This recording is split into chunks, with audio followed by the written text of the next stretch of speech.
안녕하세요. 두 분 축하드립니다. 검정고시 국어 합격하셨다는 소식을 듣고 너무 기뻤어요. 그러면 이제 앞으로 남은 시간에는 우리가 어떻게 좀 더 질적으로 국어 공부를 잘해서 여러분들이 대학교에도 갈 수 있는지 한번 그것도 한번 테스트 보는 기간으로 삼고 더 열심히 한번 국어 한번 해봅시다. 그래서 이제 우리가 알고 있는 국어는 문학과 비문학으로 나누지요. 문학과 비문학으로 나누는데 문학에는 뭐가 들어있을까요? 문학에는 시와 소설, 희곡, 또 수필 등등 시나리오도 여기 포함되겠죠. 이것이 포함되고 그 다음에 비문학에는 설명문과 논설문이 포함되죠. 또 평론 이런 것이 비문학에 속합니다. 그러면은 문학 중에서 현대 사람만 시를 쓰고 소설 쓰고 하는 것이 아니라 언제 옛날 과거에도 이런 문학이나 평론도 했었지요. 그렇기 때문에 우리가 이제 문학 중에서도 뭘로 나눌 수 있냐면 고전 문학과 현대 문학으로 나눌 수 있어요. 그러면 이 고전 문학과 현대 문학으로 나눌 수 있는 분기점, 언제부터가 고전 문학이고 언제부터가 현대 문학인지 분기점이 언제일까요? 제가 여러 번 설명했는데 이 고전 문학과 현대 문학을 나눌 수 있는 이 분기점이 되는 시기, 언제부터가 그럼 현대 문학이 되느냐? 가보경전이라고 수차례 얘기했었죠. 가보경전이에요. 1894년 가보경전 이후, 이때부터 가보경전 이후부터는 우리가 뭐라고 얘기하냐면 현대문학이라고 합니다. 자, 그러면 우리가 그동안에 이제 우리가 코로나 정부 시작 전부터 또 이 코로나 이후까지 우리가 수업하면서 뭘 배웠냐면 현대문학을 배운 게 아니에요. 그동안 뭘 배웠어요? 우리가 고전문학을 배웠어요. 고전문학. 그럼 고전문학에 어떤 것을 배웠느냐? 자, 제가 이제 누누이 설명했지만, 역사와 문학을 따라, 역사를 따라 문학도 함께 발전을 하는데, 가장 우리나라가 먼저 했던 것이 언제냐면, 고조설이, 우리나라가 제일 먼저 생긴 것이 고조설이라고 얘기했었죠? 고조설은 누가 세웠다고? 단군이 세웠다고요. 그 다음에 고조선이 망하고, 삼국시대가 있었어요. 고구려, 백제, 신라를 삼국시대라고 하죠. 이거 다 아시죠? 이거를 이제 일컬어서 삼국시대라고 합니다. 그 다음에 이것을 통일한 데가 어디예요? 통일신라가 있었고요. 그 다음에 이 통일신라 후에 후삼국이 있었죠. 후삼국이 있고 그 다음에 이 후삼국을 통일한 나라가 고려예요. 고려. 그쵸? 고려가 있었고 고려를 망하고 어느 나라를 세워요? 조선이 생기죠. 조선이 생기고 일제강점기가 생기고 그 다음에 어디예요? 현재 대한민국이죠. 근데 이제 일제강점기 요 조선 말기 전부 가보경전 이후부터 현대까지는 이제 현대문학이 들어가는 거예요. 현대문학이 들어가는데 그러면 요때에 우리가 이제 그 교과서를 쭉 보면 그때 배웠던 거는 요때에는 뭐가 있었냐면은 고조선 때에는 고대 시가가 있었잖아요. 그쵸? 고대 시가가 있었어요. 그 다음에 신라시대는 뭐가 있었다고요? 신라시대에 향가가 있었죠. 향가. 그래서 향가는 25수만 전해진다고 얘기를 했었어요. 25수. 어디에? 삼국사기와 균여전에. 삼국사기가 아니라 삼국유사와 균여전에 모두 다가 14수, 11수 해서 모두 25편의 향가가 전해져요. 그쵸? 신라시대에는 향가가 있어요. 꼭 알아두세요. 가장 중요한 문학이죠. 향가예요. 그 다음에 이제 고구려 백제시대의 유일한 문학이 뭐가 있었냐면 백제시대에 향가는 정읍사가 있었어요. 정읍사. 백제시대의 유일한 문학은 정읍사 꼭 알아두셔야 되죠. 향가 문학도 꼭 너무 중요하죠. 고구려 시대에 있었던 문학이 현재에 내려오는 게 뭐가 있었어요? 고전 시가 중에 고구려 시대에서 내려왔던 것은 황조가라고 얘기했었죠. 황조가. 이렇게 해서 우리 이제 고대 시대와 삼국시대의 문학을 이해해야 되는 거예요. 향가는 어떻게 이루어져야 되는 향가? 향찰 문자라고 얘기했었지. 향찰 문자. 향찰 문자인데 이 향찰 문자란 한자의 음과 훈을 따서 만든 문자예요. 문자. 이게 향찰 문자예요. 자, 이 얘기를 들어보면 이게 무슨 자일까요? 이게 무슨 자일까요? 네, 천자죠. 천. 그쵸? 이거는 천을 읽죠. 근데 이것은 천이라는 것은 뜻이에요. 뜻? 아니. 음이에요. 이거 음이고, 이거는 네라는 것은 뜻이에요. 근데 이렇게 음과 뜻을 합쳐서 만든 한자가 향찰 문자인 거예요. 그래서 향가가 있어요. 이거 신라시대에 향가가 있었다는 것은 중요한 거니까 꼭 아셔야 되고, 그 다음에 통일신라를 거쳐 수성국을 거쳐 고려로 와요. 이 고려시대에는 어떤 문학이 발전했냐면 고려가요라고 얘기를 했어요. 고려가요. 그럼 이 고려가요에는 이때 당시에는 이제 사람들이 너무나 자유로워서 어떻게 자기네들에 있는 생각과 마음을 잘 노골적으로 표현해서 남녀 상열지사가 많다고 그랬어요. 남녀 상열지사가 이거는 남자들이 서로 사랑하는 거예요. 남녀가 요거를 아주 노골적으로 표현해. 이때는 그러나 어느 정도 이걸 지켰는데 고려시대에 와서는 이것을 아주 노골적으로 표현을 합니다. 그 다음에 요때 조선시대 이제 요때 고려 중기부터 뭐가 발생을 하냐면 이제 시조가 발생합니다. 시조가 발생하고요. 조선시대에 와서는 시조뿐만 아니라 이제 한문 소설 등장하죠. 그쵸? 가사 문학, 그 다음에 또 궁중체 문학들 많이 나와요. 뭐 용비어천가들 이런 거 많이 나옵니다. 네. 그래서 우리가 지금 배우는 것 중에 이제 중요한 거는 뭘 배워야 되냐면, 이제 여기까지 고전 문학을 우리가 그동안 배웠어요. 정리하는 겁니다. 뭘 알아야 되냐면, 고대 시가를 첫째, 고대 시가가 어떤 것이 있는지 꼭 아셔야 되고요. 두 번째, 향가의 문학이 어떤 것인지 꼭 아셔야 되고, 그 다음에 고려가요를 아셔야 돼요. 고려가요가 어떤 작품이 있는지, 시대적인 배경 고려시대에 나왔는데 어떤 주제를 하고 있는지 꼭 아셔야 되고, 그 다음에 이 시조가 너무 중요해요. 시조를 아셔야 되고, 그 다음에 이제 가사문화까지 이제 우리가 배우는 이 교과서에 나와 있어요. 그럼 이 가사문화까지 그동안 선생님이랑 같이 공부를 했던 거예요. 그러면 그동안에 공부했던 것을 한번 이제 요약해 볼게요. 이제 이 고대 가요에 있어서 고대 시가랬죠. 고대 가요는 모두 우리가 몇 개 배웠어요? 공부도화가, 구지가, 황조가, 정읍사 배웠어요. 황조가는 고려시대죠. 공부도화가, 구지가, 정읍사 이렇게 배웠단 말이에요. 공무도화가는 미친, 아주 머리가 미친 영감이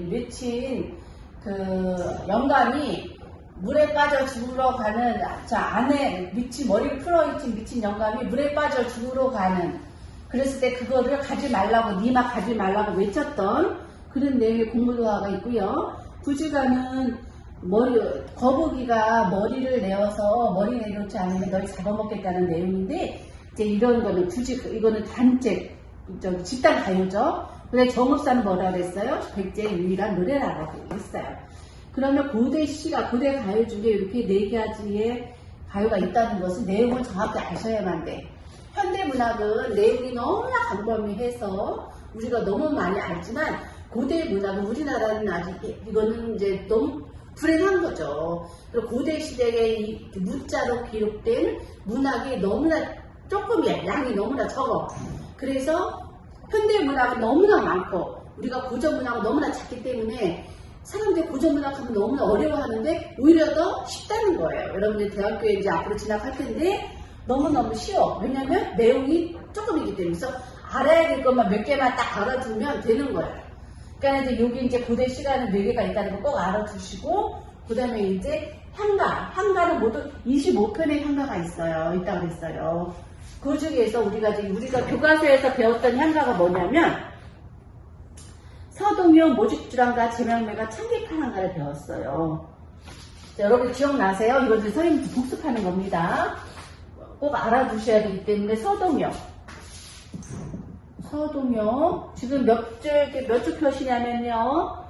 63쪽 한번 펴보세요. 63쪽에 펴보면 이제 선생님이 정리해 줍니다. 서동요 있고요. 그 다음에 모죽지랑가. 서동요, 모죽지랑가, 제망매가 찬기파랑가입니다. 그런데 향가가 모두 25편에 있는데 우리가 배웠던 교과서에는 모두 4편이 수록되어 있는 거예요. 근데 이 4편에 수록된 작품이 왜 4편만 수록됐을까요? 이것이 그만큼 중요하기 때문에 그래요. 그리고 꼭 알아야 되기 때문에. 그럼 서동요는 어떤 내용으로 우리 배웠어요?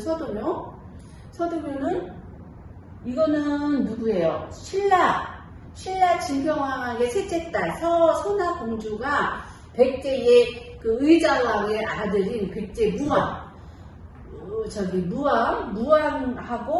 무왕이 이제 서동요를 선화공주를 사랑해서 선화공주를 이제 어린 아이들에게 노래를 퍼뜨려서 어떻게 해요? 선화공주를 자기 아내를 취하는 그런 내용이죠. 서동요. 모죽지랑과는 죽지랑이라는 화랑이 있었어요. 죽지랑이라는 화랑에 죽었는데 이 죽은 화랑을 어떻게 찬양하는 내용. 죽지랑에게 인품을 찬양하는 내용이고요. 제망매가는 망매가 죽은 누이를 아주 슬퍼하면서 승려가 된 오빠가 아내를 이렇게 이제 도닦으면서 나중에 저승 가면 극락세계에 가면 그때 만나자꾸나 하면서 미리 요절한 누이 여동생을 애달파하는 내용의 노래예요. 찬기파랑가도 모죽지랑과 마찬가지로 죽은 기파랑이라는 화랑을 찬양하는 노래입니다. 그래서 서동요, 모죽지랑과 제망매가 참기 여러분들이 선생님이 얘기하면 수업시간에 다 배웠기 때문에 이게 머릿속에 다 들어와야 돼요. 그래서 이제 4작품이 있는데 25편 중에 4작품을 이렇게 선정한 것은 이것이 그만큼 중요하다는 거예요. 그래서 꼭 알아두시고 그 다음에 이제 고려가요가 나와 있는데 고려가 우리가 배웠던 거는 가시리 배웠어요. 고려가요 배운 것 중에 고려가요는 이제 우리가 배웠던 것 가시리 배웠고요. 동동 배웠어요. 동동. 그 다음에 서경별곡 배우고 정석과 청산별곡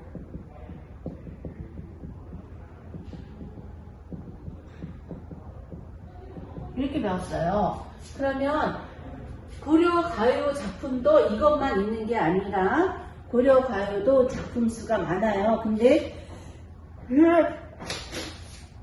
애석하게도 우리나라는 25편, 이거 4~5편 정도, 이거 25편 정도, 고려가요도 20여 번, 그렇게 많지 않습니다. 이 정도밖에 전해져 내려오지 않으니, 고려시대의 이전의 문학이 얼마나 빈약한 거예요. 근데 이제 서양이나 일본 같은 경우는 기록을 아주 잘해요, 이 사람들은. 그래서 문학을 또 자기네들 생각을 다 기록해놨기 때문에 이 사람들의 고전 문학이 엄청나게 방대하고 아주 너무 풍부하지만 우리나라는 애석하게도 이렇게 짧게 있다는 거. 그래서 짧게 아주 몇 편 안 되는 작품은도 여러분들이 좀 다 아셨으면 좋겠다는 내용을 선생님 얘기하고 싶어요. 자, 가시리 볼까요? 가시리는 뭐예요? 가시리고 나는 버리고 가시리고 나는 사목부죠. 그래서 이 가시리는 님과 헤어지기 싫어하는 마음을 그린 노래예요. 여기 주제가 뭐라 그랬어요? 고려가요의 주제는 남녀 선녀 지사라고 그랬어요.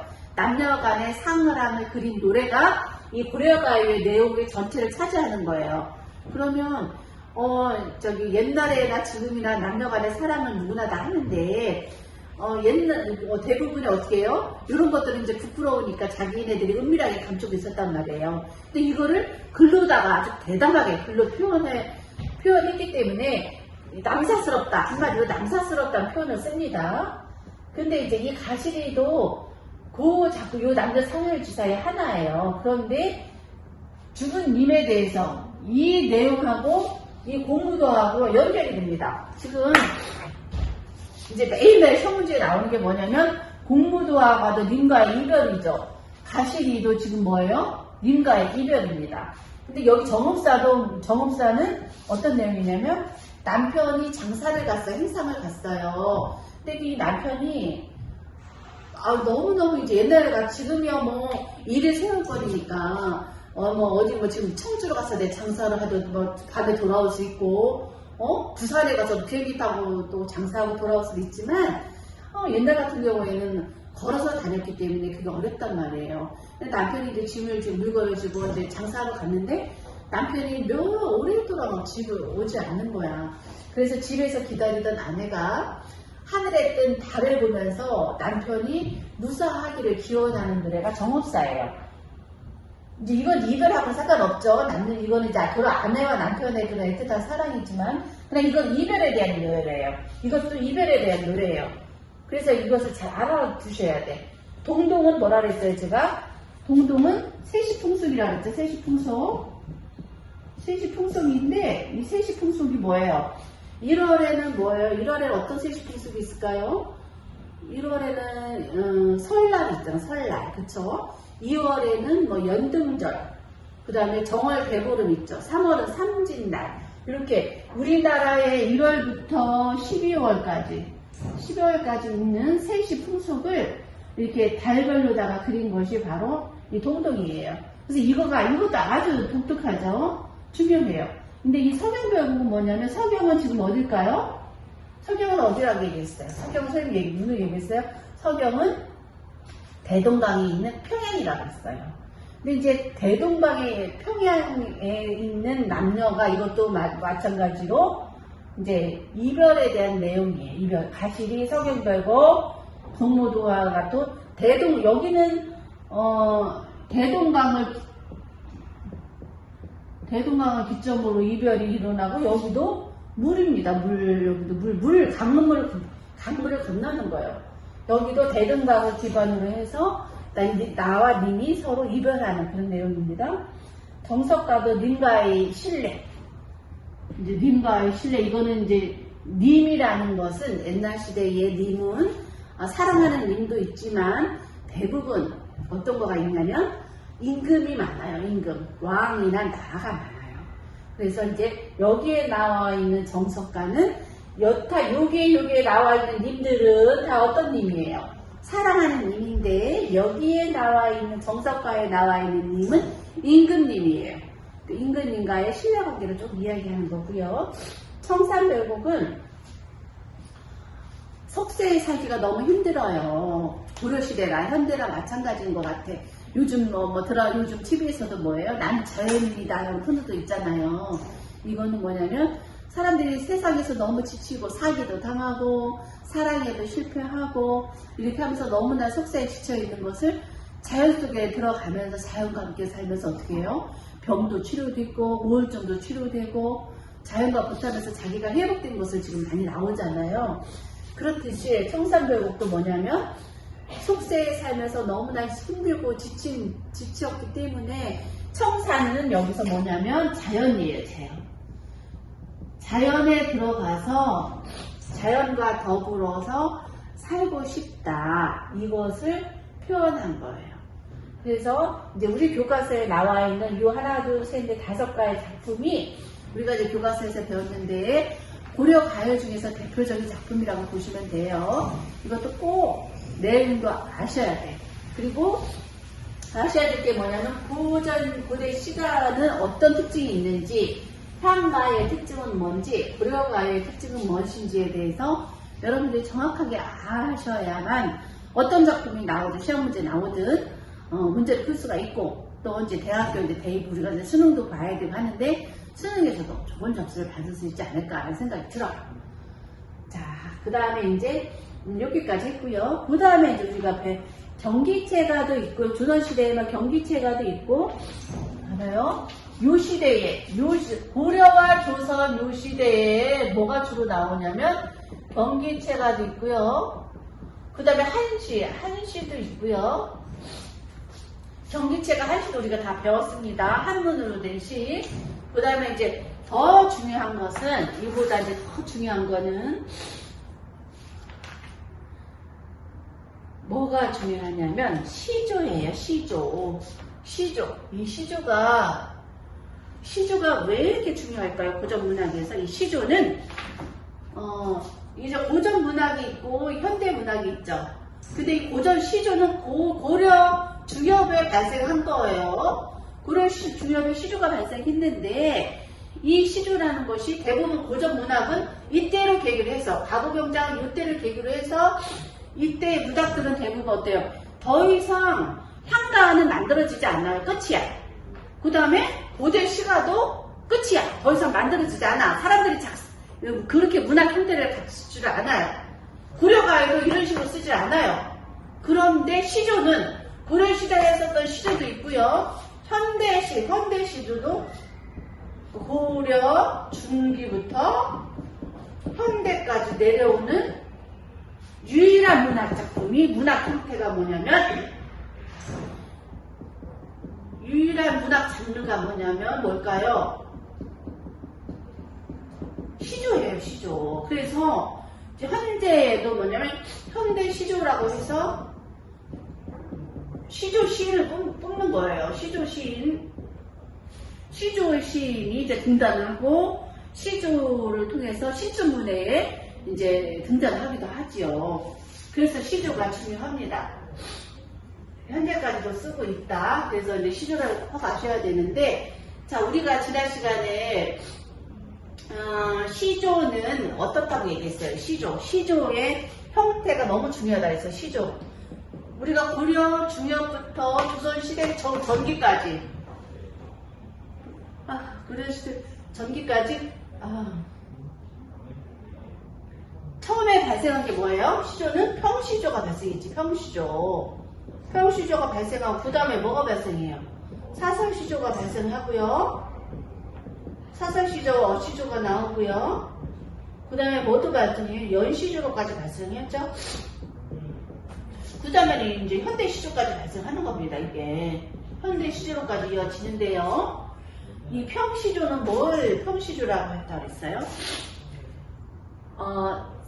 시조는 무엇을 시조라고 하느냐, 한번 시조를 정의해보세요 라고 하면은, 여러분들 어떻게 얘기할 것 같아? 네, 시조는 조선 중기에 발생해서 현대까지 내려오는 우리나라의 대표적인 문학 장르 중에 하나입니다 라고 얘기할 수 있겠고, 두 번째는 뭐가 있어요? 시조의 형식을 얘기할 수 있죠. 시조의 형식은 뭐냐면, 초장, 중장, 종장. 세 개의 장으로 이루어졌어요. 그런데 글자 수가 정해져 있어요. 어떻게? 3, 4, 3, 4, 3, 4, 3, 4, 3, 5, 4, 3 이렇게 글자 수가 정해져 있어요. 몇 글자? 45자 내외예요. 이렇게 얘기를 할 수 있겠죠. 그 다음에 이게 시조 형식. 그 다음에 이 종장의 첩기, 요 세 글자는 변하면 안 돼요. 세 글자로 고정되어 있어요. 요거는 알아두셔야 되죠. 요것이 우리가 시조가 뭔지 시기시 좀 설명해 줄래? 라고 하면 이렇게 해주시면 돼요. 그래서 여러분들이 국어든 다른 과목든 무슨 과목이든지 간에 공부 잘하는 사람과 공부를 못하는 사람이 있지요. 공부를 잘하는 사람들은 어떻게 하면 공부를 잘할까? 개념, 그거에 대해 정의를 정확히 아는 사람이 공부를 잘하는 거예요. 그러면 시조라는 개념이 뭔지를 정확히 알아야지만 내가 공부를 잘 할 수 있는 거죠. 그쵸? 그래서 표정도 이렇게 형식으로 되어 있는 게 이제 시조예요. 그러면 사설시조는 뭐고 어시조는 뭘까요? 이제 조선 후기가, 이 조선 시대에 전기가 있고요. 조선시대 전기가 있고 조선 후기가 있어요. 이 조선시대 전기 때는 주로 뭘 썼냐면 평시주를 썼단 말이에요. 근데 조선 후기로 가면서 우리나라 사람들이 양반의 권위가 엄청나게 대단했잖아요. 근데 조선 후기 가면서 이제는 여러 항구마다 이제 무역이 발달하고 중국과도 무역 발달하고 저 일본과도 무역이 발달하고 하면서 이제 상공업이 많이 이제 발전하면서 어떻게 될까요? 이제 돈이 많아진 거야. 그러니까 상업을 했던 사람들은 돈이 많으니까 내가 돈 이제 지금은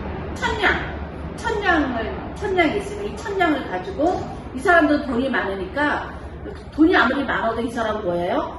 천민이에요. 천민. 일반 양민이란 말이에요. 그러니까 이 사람들의 소원은 뭐냐면 내가 한번 양반으로 살고 싶은 게 소원인 거야. 그래서 돈 천냥을 가지고 양반 중에서 못 사는 양반이 있잖아요. 돈도 없고 그냥 공부만 맨날 하고 이 사람들이 이제 공부만 하다 보니까 전혀 먹는 것에 신경을 안 쓰는 거예요. 그러다 보니 그 부모대에서 이제 과거에 급제해서 어떤 나라의 녹을 먹고 살면 그나마 먹고 살기는 괜찮은데 그렇지 않을 경우에는 급제를 못해. 나라에 어떤 진출을 못해. 공무원 생활을 못해. 그러면 어때요? 맨날 글만 읽는 거야. 그러니까는 옆에 있는 아내들이 다 가서 그냥 먹을 거 다 챙겨오고 한단 말이에요. 그러다 보니 이렇게 출세도 못하고 돈도 없는 그런 양반의 그거를 양반 자기를 사는 거야. 돈이 많으니까. 그러다 보니 어떻게 될까요? 그러다 보니 이제 이 양반들이 이제 양반 안에 가짜 양반들이 많아지면서 생각이 많이 바뀌는 거예요. 생각이 많이 바뀌니까 이 평시조도 어떻게 중장이 자기네들이 쓰고 싶은 내용을 길게 쓴 거야. 이 중장이 어떻게 돼요? 3, 4, 3, 4 이렇게 규격하는 게 아니라 이것이 길어져요. 이게 뭐예요? 이게 사설시조예요. 옛날 그 양반들이 누렸던 그런 고품격 이런 것이 아니라 자기네들이 돈 주고 샀으니까 이제 하고 싶은 말도 많아지니까 이것이 길어진단 말이에요. 이게 사설시조고 어시조도 마찬가지로 이게 이제 중장이 길어진다거나 종장이 또 길어지는 경우도 있어요. 이것도 어시조죠. 그 다음에 이제 연시조는 뭐예요? 연시조는 이렇게 평시조가 여러 연으로 된 게 연시조예요. 그래서 우리가 이제 연시조도 이제 많이 배웠지요. 연시조를 누구를 배웠어요? 우리 연시조를 윤선도의 견해유라든가 또 견해유도 배웠죠. 견해유 배우고 만흥, 윤선도의 만흥 이런 이제 연시조를 이제 배웠어요. 네. 그 다음에 우리가 배웠던 게 뭐냐면 이제 시조가 이렇게 중요하다고 했고 그 다음에 중요한 것이 뭐냐면 가사문학이에요. 가사문학은 이제 우리가 가사문학에 꽃을 피웠던 사람이 누구냐면 정철이죠. 정철인데 이 정철은 누구냐면 유기란다. 임진왜란이 어느 왕 때 났을까요? 임진왜란이 우리나라 선조 때 임진왜란이 나죠. 임진란이 선조 때 나는데 이 선조 때에 선조와 함께 피난도 같이 가고 선조와 함께 국정을 논했던 사람이에요. 또 선조의 시임을 많이 받았어요. 초반에는 이 정철이라는 사람이 시임을 많이 받았지만 나중에는 어떻게 해요? 이제 정철이 이제 술도 많이 먹고 또 그냥 그 사화할 때 사람들을 아주 그냥 무자비하게 죽인 사람들이 많아요. 그러다 보니 이 정철이 이제 사람들로부터 이제 원한도 많이 사고 하다 보니 선조의 이제 미움을 받게 돼서 관직에서 물러나게 돼요. 18년간 관직 생활을 한 거죠. 그러고 나서는 근데 이제 물러나게 되는데 이 정철의 대표적인 작품이 뭐냐면 관동별곡입니다. 이 관동별곡은 그야말로 명품이에요, 명품. 근데 다른 작품, 여기에 나와 있는 고전 문학에서 우리가 이렇게 많아요. 이때까지 고전 문학이 문학이 있는데 이 많은 고전 문학 작품 중에서 올해 수능에는 이거 여기서는 한가에서 나오지만 여기서는 고려 여기서 나오자 이런 식으로 해서 막 번갈아 가면서 나오는데 근데 3년 동안에는 같은 작품이 나오면 안 되는데 이 정철의 작품은 매년 출제된다고 보면 되는 거예요. 그만큼 이 관동별곡이든 정철의 가사문학은 중요하다. 그거를 여러분들이 아시고 이 정철의 그 가사문학을 잘 아시는 거가 필요해.